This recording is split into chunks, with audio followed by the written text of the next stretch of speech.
O primeiro ponto que nos ressalta os olhos é a questão da vigência da lei penal no tempo e no espaço.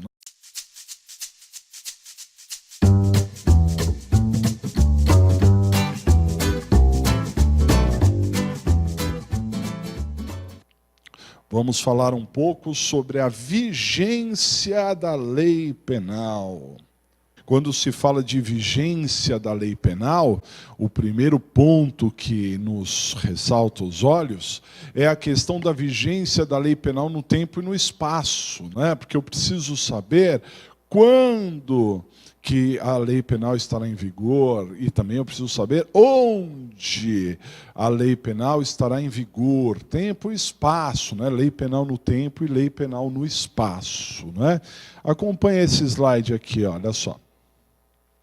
Sobre o tema vigência da lei penal, é importante entender como o Brasil tratou a lei penal no tempo, quando, essa é a pergunta, e a lei penal no espaço, onde? Onde a lei penal é aplicada? Quando que a lei penal é aplicada? Então vejam só. Ao verificarmos a lei penal no tempo, o que buscamos saber é quando o crime é praticado.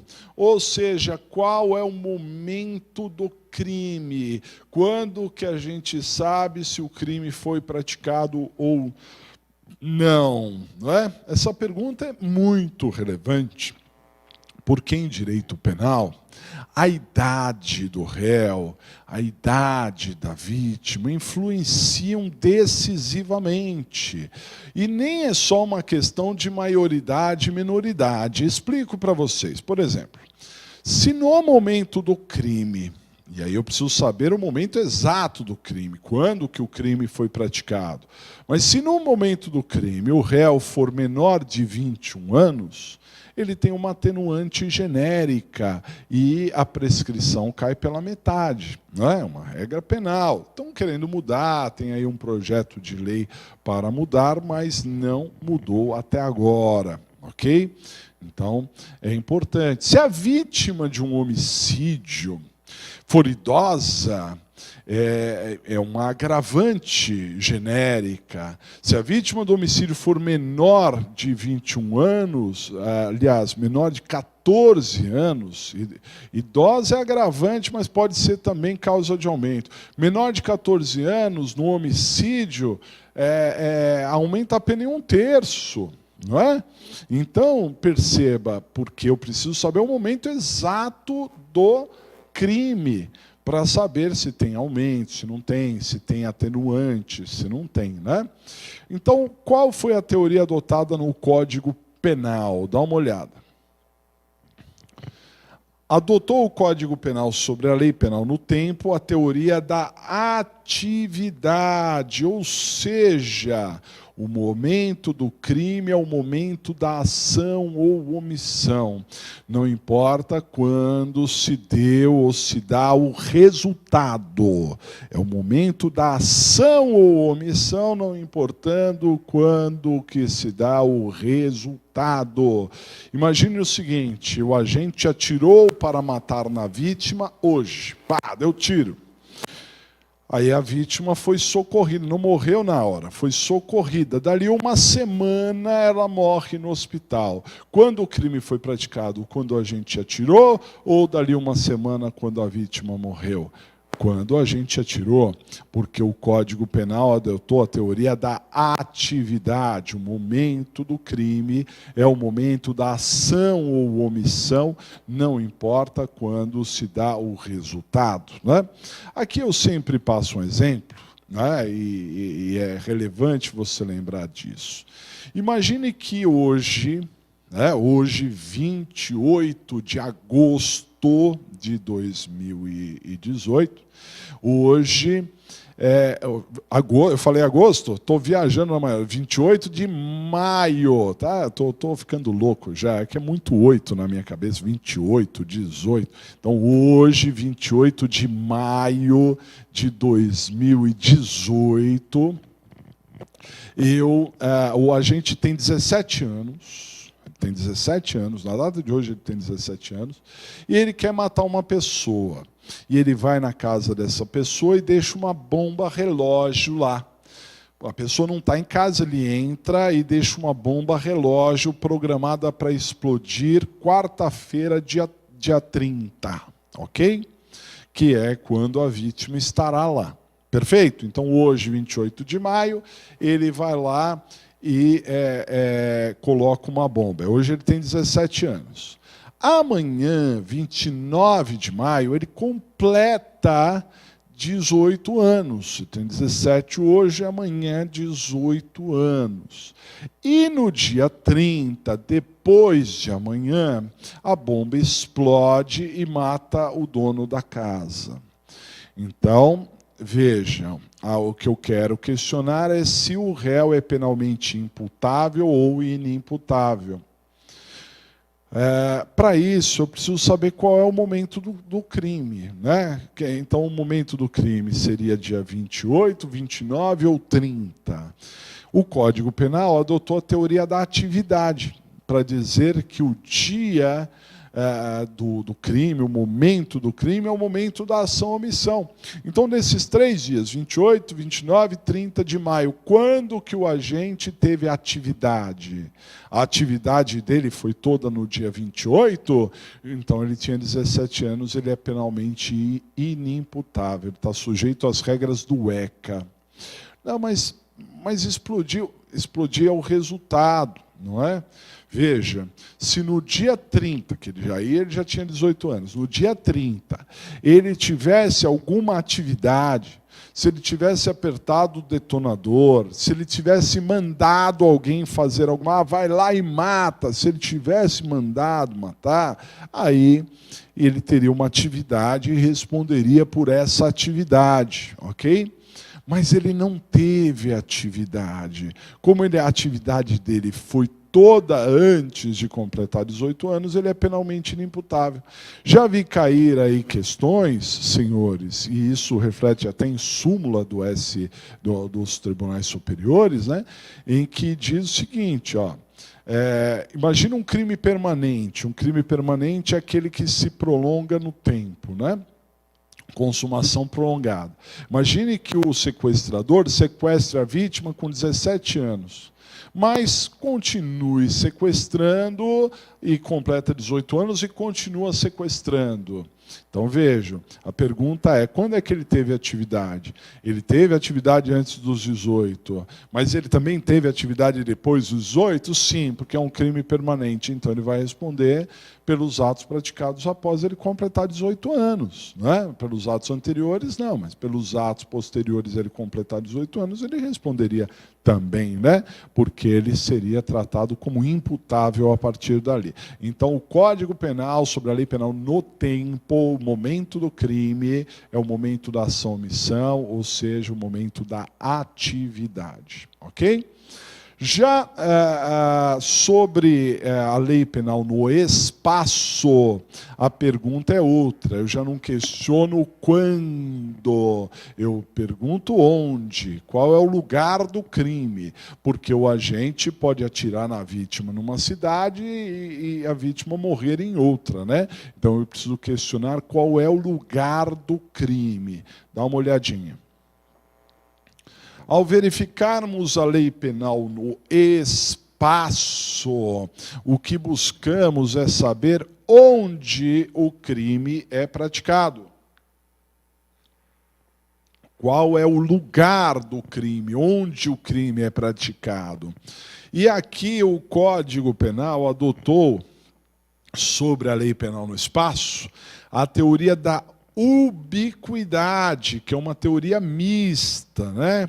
Para o Código Penal, o lugar do crime é o lugar da ação ou omissão, o lugar do resultado ou o lugar em que deveria ser produzido o resultado. Então, lugar da ação ou omissão, o lugar do resultado resultado ou o lugar em que deveria ser produzido o resultado. É uma teoria mista, ubiquidade.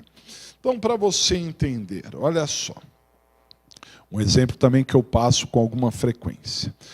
Imagine a cidade de Foz do Iguaçu, lá no Paraná, para quem não conhece, uma belíssima cidade, em que faz fronteira com 2 outros países, né? O Paraguai e também a Argentina, né? Tem um lugar lá que é chamado de Tríplice Fronteira, né? Eu não sei bem se é na cidade de Foz do Iguaçu, mas ali na região tem a Tríplice Fronteira, separada por um rio, que faz um T assim, né? Aqui é o território do Brasil, aí você olha do outro lado do rio, é o território da Argentina, e separado ali o território do Paraguai, né? A Tríplice Fronteira. Um lugar muito bacana e é muito interessante de ser visitado, né? Imagine que o agente, querendo matar um argentino, né? Pega-se uma arma de longo alcance, aponte lá para o argentino, atira no argentino. Mas, por algum motivo, o tiro desvia e acerta um paraguaio no Paraguai. Então, veja, o tiro saiu do Brasil em direção à Argentina, mas acabou acertando o paraguaio. Muito bem. Onde o crime foi praticado? Bom, eu posso dizer que o crime foi praticado no Brasil, porque o Brasil é o lugar da ação ou omissão, né? O lugar da ação ou omissão não é o Brasil? É o Brasil. Portanto, eu posso dizer que o crime foi praticado no Brasil, ok? Mas eu também posso dizer que o crime foi praticado no Paraguai. Por quê? Porque o Paraguai é o lugar do resultado, é o lugar em que ocorreu o resultado. E a teoria da ubiquidade é o lugar da ação-omissão, o lugar do resultado também, né? E ainda poderia dizer que o crime foi praticado na Argentina, porque era na Argentina o lugar em que deveria ser produzido o resultado. E a ubiquidade é uma soma de tudo isso. É o lugar da ação-omissão, Brasil, o lugar do resultado, Paraguai, e o lugar em que deveria ser produzido o resultado, ou seja, a Argentina, né? Então, essa é a teoria da ubiquidade. É claro que nós estamos só no começo da nossa preparação, e para isso eu indico para vocês lembrar da palavra luta. Lembre-se da palavra luta, dá uma olhada. Então, ó, para memorizar, né? Lembremos da palavra luta. O que significa luta? Significa o seguinte, ó, lugar, ubiquidade, tempo, atividade. Então, lugar, L de lugar, U de ubiquidade, T de tempo e A de atividade. E aqui vai uma dica fundamental, hein, pessoal? Na prova da OAB, e muitos, olha, tem uma infinidade de alunos que sabem muito a matéria, conhecem bem a matéria, mas não sabem fazer testes, né? Então, tem que saber fazer teste, tem que treinar teste, tem que fazer muito teste. Porque, às vezes, no teste, você não precisa saber tanto a matéria, não, porque a resposta, ela já está lá. Então, se cair isso daí, você nem precisa lembrar da palavra ubiquidade. Você precisa lembrar que lugar é U, de luta, né? Lugar é U. E aí você vai buscar uma alternativa que traga lugar ubiquidade. Provavelmente a OAB vai colocar o lugar como atividade, lugar A, né? Mas você vai buscar alguma coisa que fale que o lugar é U, tudo bem? Lugar de ubiquidade. Compreendido? Luta, lugar, ubiquidade, tempo, atividade, né? Muito bem. Ainda discorrendo sobre a questão da vigência da lei penal, nós encontramos a questão das leis penais especiais. Então vamos entender o que seria uma lei penal especial. Em regra, os crimes, as leis, né, de uma maneira geral, e as leis criminais também, elas entram em vigor em determinado momento e não há previsão para o término desta vigência. Então, por exemplo, o Código Penal, lei penal maior aí, o Código Penal, ele entrou em vigor em 1940, né? E os crimes todos, a parte especial é de 1940, está em vigor até hoje, não é? Porque não há uma previsão para que deixe de estar em vigor, não é? Então, ela foi criada em 1940, mas não há uma previsão, vai durar 20 anos e depois vai caducar. Não existe isso, porque nós estamos falando das leis penais comuns. Lei penal comum é isso. É uma lei que entra em vigor em determinada data, sine die. Pode durar para sempre, ou até que venha uma outra lei dita revogadora. Se vier uma lei revogadora, aí deixa de estar em vigor. Mas se não vier essa lei revogadora, ela vai durar para sempre, porque não há previsão do término. Isso é uma lei penal comum. Bom, ao arrepio da ideia de lei penal comum, nós temos as leis penais ditas especiais, que é o nosso foco aqui. A lei penal especial é uma lei que estará em vigor por pouco tempo, apenas por um período. Não é igual à lei penal comum, né? A lei penal comum não tem data para terminar, mas a lei penal especial, ela irá durar por um período apenas, não é? E nós temos dois tipos de leis penais especiais, que são as leis temporárias e também as leis excepcionais. Vamos a elas, porque aí eu dou alguns exemplos sobre isso. Dá uma olhada. Então, em regra, os crimes são criados sem previsão para o término de sua vigência. Mas há a possibilidade do legislador criar crimes que fiquem em vigência apenas por um determinado período. Apenas por um tempo, né? São as chamadas leis penais especiais. As leis penais especiais, né? As leis penais especiais podem ser de duas maneiras. As temporárias, que têm uma vigência pré-determinada. A própria lei mostra o início e o fim da vigência, né? Porque é uma lei temporária, vigência pré-determinada, início e fim da vigência. E nós temos as leis excepcionais. As leis excepcionais são aquelas que irão durar enquanto a sociedade padecer de uma anormalidade. E o que geraria a anormalidade numa sociedade, né? Caso fortuito e força maior, questões da natureza, questões criadas pelo próprio homem, como guerra, revolução, cataclismo, epidemia, enchente, plano econômico, greve, esse tipo de coisa gera leis penais excepcionais, né? É possível gerar leis penais excepcionais. A propósito, né? Então vejam só, estamos passando por uma excepcionalidade na sociedade. Se hoje, 28 de maio, a gente está ainda sofrendo os efeitos de uma greve, não é? É possível que o governo tome medidas, como já está tomando medidas, não é? E pode gerar medidas até criminais, Por que não? Não é possível gerar medidas criminais, punindo criminalmente algumas condutas, não é? Porque estamos passando por uma excepcionalidade. Mas essas condutas criminais são apenas para durar por um período, no período de excepcionalidade, ok? Então vejam só, lei temporária tem um tempo de vigência. Um exemplo bom é que nós tivemos a lei das Olimpíadas.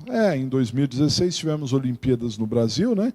E um pouquinho antes surgiu a lei das Olimpíadas. Se você tiver alguma curiosidade, coloca no Google a lei das Olimpíadas e você vai ter a lei e perceberá que é uma lei ampla sobre vários aspectos e tem aspectos criminais também. Tem alguns crimes, principalmente crimes contra a propriedade imaterial, para proteger os símbolos, a comercialização de algumas coisas, né?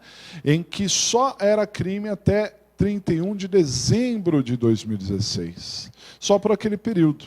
Então, a partir de 2017, já não era mais uma conduta criminosa. Então, uma lei temporária, só por aquele período. Não é? E poderia ser uma lei excepcional. A lei excepcional, ela não diz respeito, a vigência não é pré-determinada, não começa aqui e termina ali.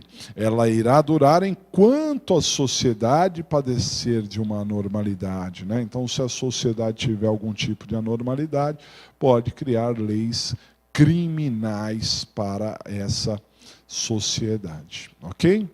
Para regularizar, né, esse momento de anormalidade. Perfeito? Não é comum, né, pessoal? Não é comum no duplo sentido da palavra, né? Se ela é especial é porque ela não é comum, e também não é comum porque não são poucas as leis nesse sentido, né? Você tem leis penais que entram em vigor em uma data e não tem data para o término, mas o importante é você saber que existe a possibilidade de leis especiais, sejam elas temporárias, sejam elas excepcionais, e também é valiosíssimo lembrar essa observação aqui, cai na prova, dá uma olhada. Atenção, em relação às chamadas leis penais especiais, essas que eu acabei de comentar, né? Existe a ultratividade da lei penal, ultratividade da lei penal. O que significa ultratividade da lei penal? Então vejam só, guardem que existe a ultratividade, né? Ultratividade da lei penal. A lei não está mais em vigor para as pessoas em geral, mas ela continua produzindo efeitos para quem praticou o ato enquanto estava em vigor. Explico. Imagina uma lei, como essa lei das Olimpíadas, né, que eu falei, que ela tinha a data de vigência até 31 de dezembro de 2016. Imagine que alguém, violando esta lei, para ganhar uma grana ali no final de ano, Natal, resolveu copiar lá os símbolos das Olimpíadas, vender e ganhar um dinheiro. Então praticou um crime. Mas isso foi 23 de dezembro. Né? Faltava ali uma semana e pouco para terminar o ano. Né? O que vai acontecer? Essa pessoa não vai conseguir ser processada, investigada, processada, condenada e cumprir pena em uma semana. Então, inevitavelmente, o ano de 2017 chega. Só que em 2017 não há mais crime. Não há mais crime. 2017 deixou de ser crime, né? Então, eu pergunto, a pessoa estaria livre? Chegou 2017, me livrei, me dei bem? Não. Vejam só, por que não? Porque nós temos, para as leis especiais, a ultratividade da lei penal. O que significa isso? Significa que em 2017, a lei das Olimpíadas não é mais válida para as pessoas em geral. Quer dizer, se um amigo meu quiser copiar os símbolos das Olimpíadas e vender, ele pode vender normalmente porque não é mais crime. Porém, eu que pratiquei o crime em 2016, quando era crime, sofrerei os efeitos desta prática depois. Não é? Então, depois, mesmo já não sendo mais crime para as pessoas em geral, eu posso ser processado, condenado e até cumprir pena, porque nós temos, no que diz respeito às leis penais especiais, a ultratividade. A ultratividade da lei penal poderá ser aplicada para quem cometeu o crime enquanto estava em vigência. Né? Então, guarde isso. Né? Olha só a observação. Então, eu já falei isso, em relação às leis penais existe a ultratividade da lei penal, né? Mesmo após a lei penal não estar mais em vigor, isso para as pessoas em geral, né? Continuará produzindo efeitos para quem praticou a infração enquanto a lei estava em vigor. Continua produzindo efeitos para quem praticou enquanto estava em vigor. Legal? Muito bem.